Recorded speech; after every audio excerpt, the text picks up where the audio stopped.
قال يا بني إني أرى في المنام أني أذبحك فانظر ماذا ترى আমার সন্তান ইসমাইল, আমি স্বপ্নে দেখেছি আমি তোমাকে জবাই করতেছি।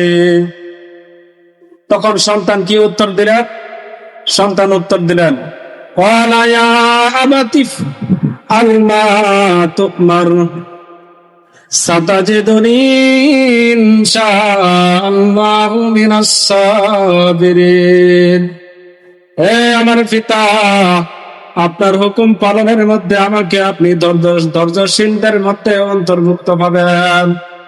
আমি শুধু একা ধৈর্যশীল না, আমার পূর্বে অনেক মানুষ ধৈর্যশীল ছিলেন, আমার পরেও অনেক মানুষ ধৈর্যশীল আসবেন।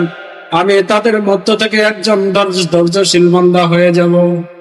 ইব্রাহিম আলাইহিস সালাতু ওয়াস সালামের সন্তান ইসমাইল, তিনি নিজেকে বরত্ব করলেন না যে আমি একজন পয়গম্বরের, একজন খলিলুল্লাহর ছেলে, আমি ধৈর্য ধারণ করব, এটা আমার বরত্ব, এরকম তিনি করলেন না। বরঞ্চ তিনি বললেন যে আমাকে আপনি ধৈর্যশীল ব্যক্তিদের মধ্যে একজন পেয়ে যাবেন, যে আমার পূর্বেও তারা ধৈর্যশীল মানুষ ছিল অনেক, আমার পরেও অনেক ধৈর্যশীল মানুষ আসবে।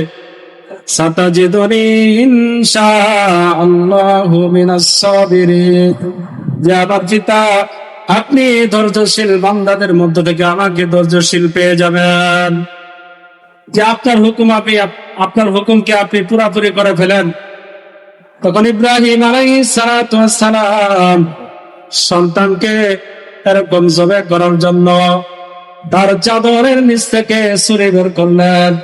সন্তান ডেকে বলে, হে আমার পিতা, আপনি যখন কুরবানি করবেন আমার গলার উপর ছুরি চড়াইবেন, এই ছুরিটা এমন ধারালো করবেন, কারণ মৌতের কষ্ট অনেক বড় কষ্ট। এই কষ্ট দেখে না জানি আপনার মায়া হয়, না জানি আপনার মায়া হয়, আপনার কষ্ট হবে, আমার কষ্ট হবে। এরকম ধারালো ছুরি করবেন যে ধারালো গলার ধরার সাথে সাথে আমি জবাই হয়ে যাই। হে আব্বাজান, আপনি আরেকটা কাজ করবেন, আমার দুই হাত পা আপনি রশি দ্বারা বেঁধে ফেলবেন। যে কেন? আমার হাত পা লড়াচড়া লেগে আপনার শরীরের মধ্যে লেগে যাইতে পারে। আপনি আরেকটা কাজ করবেন, আমার জামা কাপড়, আমার শরীরের জামাটা আপনি খুলে ফেলবেন, যে আমার রক্তটা যেন আপনার গায়ের মধ্যে না লাগে, আমার সোয়াবের মধ্যে, আপনার সোয়াবের মধ্যে যেন কমতি না হয়, এর জন্য আপনি আমার জামা খুলে ফেলবেন। আর এই জামা আপনি আমার আম্মা জান হযরতে হাজেরার কাছে আপনি দিবেন, যেন আমার জামা দেখে সন্তান হারানোর ব্যথায় তিনি এই জামা দেখে সন্তান হারানোর কষ্ট কিছুটা তিনি নিবারণ করতে পারে। এর জন্য আমার গায়ের জামাটা আমার আম্মা জানকে দিয়ে দিবেন। তিনি এই সমস্ত কথা বললেন হযরত ইসমাইল আলাইহিস সালাতু ওয়াস সালাম। তো তিনার এরকম ধৈর্যশীল কথা, এরকম সুন্দর কথা শুনে আব্বাজান হযরত ইব্রাহিম আলাইহিস সালাতু ওয়াস সালাম তিনি তাকে শুয়ায় দিলেন এবং ছুরি তার গলার মধ্যে ধরলেন। এরকম দৃশ্য, এরকম একটা কঠিন দৃশ্যের মধ্যে আকাশের ফেরেশতারা আল্লাহ পাককে ডেকে বলে, হে আল্লাহ, এরকম একটা ঘটনা দুনিয়ার মধ্যে ঘটতে যাইতেছে, যে ঘটনা পৃথিবী সৃষ্টির পর থেকে আজও পর্যন্ত ঘটনা ঘটে নাই, কিয়ামত পর্যন্ত ঘটবে কিনা আমাদের জানা নাই। আল্লাহ, আপনি ঘটনাকে থামান, না হয়তো এরকম ঘটনা, যে ঘটনা ইতিহাসের সাক্ষী হয়ে যাবে। আল্লাহ পাক ডেকে বলে, হে আমার ফেরেশতার দল, তোমরা নাকি এই সমস্ত মানুষদেরকে বানাইতে নিষেধ করছিলা, যে মানুষরা দুনিয়ার মধ্যে যে তারা শুধু দাঙ্গামা হাঙ্গামা করবে, মারামারি করবে, একজনের সাথে আরেকজন কায়জা লাগাবে, ফাসাদ লাগাবে, এই সমস্ত মানুষদেরকে তোমরা নাকি নিষেধ করছিলা বানানোর জন্য। আজকে দেখো, এই ইব্রাহিম আমার হুকুমকে পালন করার জন্য আজকে সে তার নিজের আদরের সন্তান, কলিজার সন্তান, এই কলিজার টুকরাকে সে আমার হুকুমকে, আমাকে রাজি খুশি করার জন্য জবাই করতেছে। কতটুকু ত্যাগ স্বীকার করলে নিজের মহব্বতের সন্তানকে আমার খুশির জন্য, আমার হুকুমের জন্য সে জবাই করতে পারে। যখনই হযরত ইব্রাহিম আলাইহিস সালাতু ওয়াস সালাম ছুরিটাই ইসমাইলের গলার মধ্যে লাগাবে, আল্লাহ পাক ডেকে বলে, হে জিব্রাইল তুমি কোথায়? জিব্রাইল ডেকে বলে, ইয়া আল্লাহ আমি চতুর্থ আসমানে। আল্লাহ পাক বলে, হে জিব্রাইল যাও যাও ওই মিনা বাজারে যাও, মিনা বাজারে যে জান্নাত থেকে একটা দুম্বা নিয়ে আসো। ওই যে হাবিল একটা দুম্বা কুরবানি করছিল, জান্নাতের মধ্যে দেখো সেই দুম্বাটা বাঁধা আছে, সেই দুম্বা নিয়ে চলে যাও। ইব্রাহিমের সুরের নিচে ইসমাইলের জায়গায় সে দুম্বা রেখে দাও। হযরত জিব্রাইল আলাইহিস সালাতু ওয়াস সালাম যখন চতুর্থ আসমানে, হযরত আব্বাজান ইব্রাহিম আলাইহিস সালামের হাতে ছুরি, বিসমিল্লাহি আল্লাহু আকবার বলা শেষ, তার হাতের ছুরি এখন চলে যাবে ইসমাইলের গলার মধ্যে। এই অল্প সময়ের মধ্যে জিব্রাইলের 600 পাখা দিয়ে এমন স্পিডে রওনা করে দিছে। প্রথম আসমানে আসার পর, অন্য রেওয়াতে আছে প্রথম আসমানে আসার পর হযরত জিব্রাইল আলাইহিস সালাতু ওয়াস সালাম মনে করলেন যে আব্বাজানের ছুরি ইসমাইলের গলার মধ্যে আমি যাওয়ার আগেই সেখানে চলে যায় কিনা, ইসমাইল জবে হয়ে যায় কিনা। হযরত জিব্রাইল আলাইহিস সালাতু ওয়াস সালাম আসমান থেকে বললেন, আল্লাহু আকবার আল্লাহু আকবার।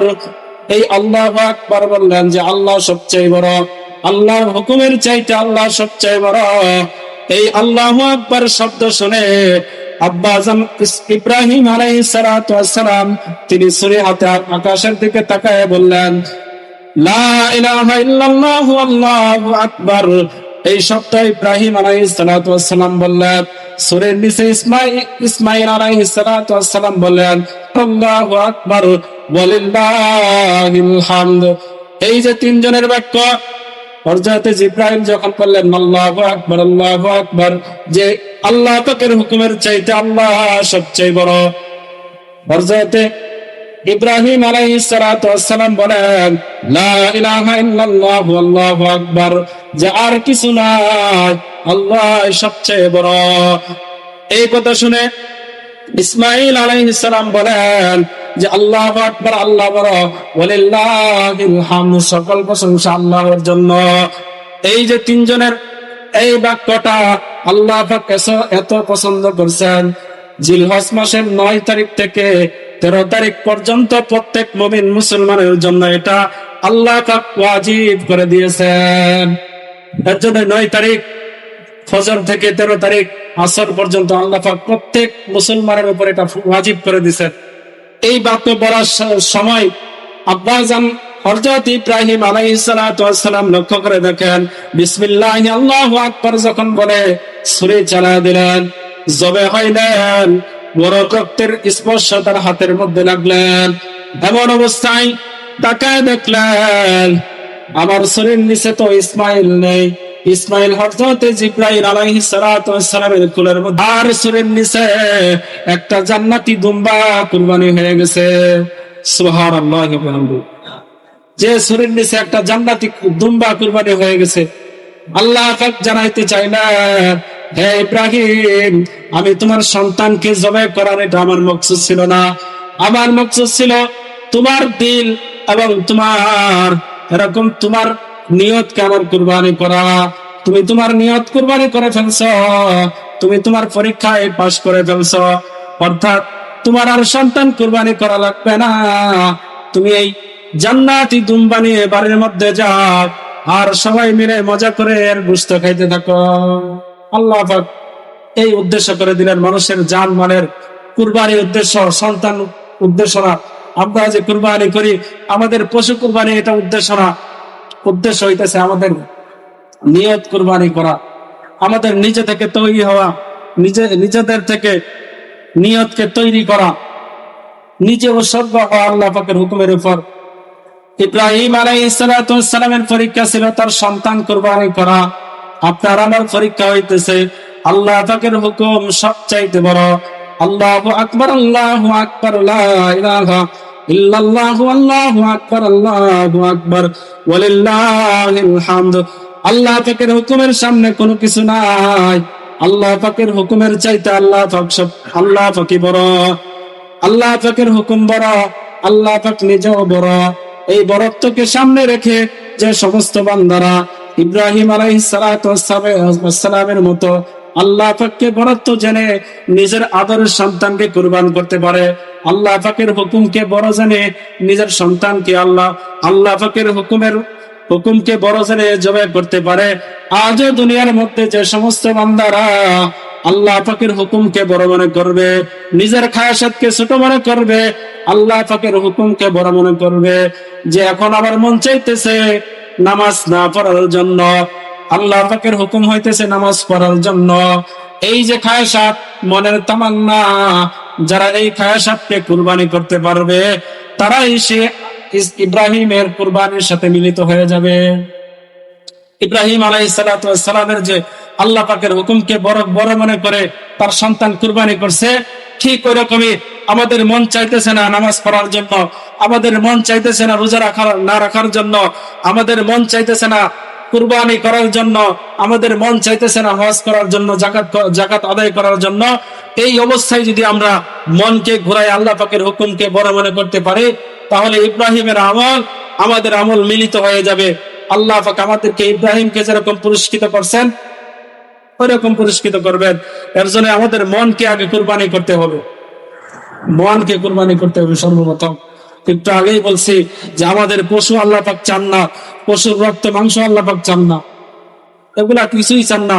মানুষের মনকে তৈরি করা, আল্লাহ পাককে কতটুকু আমরা মানতে পারলাম, আল্লাহ পাকের হুকুমকে কতটুকু আমরা মানতে পারলাম, এটা আল্লাহ পাক দেখেন।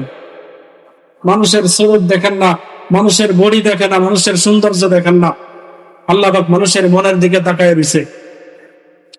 ইব্রাহিম আলাইহিস সালাম যখন পরীক্ষায় পাশ করে ফেললেন, আল্লাহ পাক তাকে বলে, হে ইব্রাহিম, তুমি পরীক্ষায় উত্তীর্ণ হয়ে গেছো, এখন কি করবা? বলে তোমার সন্তান ইসমাইলকে নিয়ে, বিবি হাজরাকে নিয়ে ওই কাবা শরীফে চলে যাও, সেখানে তুমি কাবার ঘর নির্মাণ করো।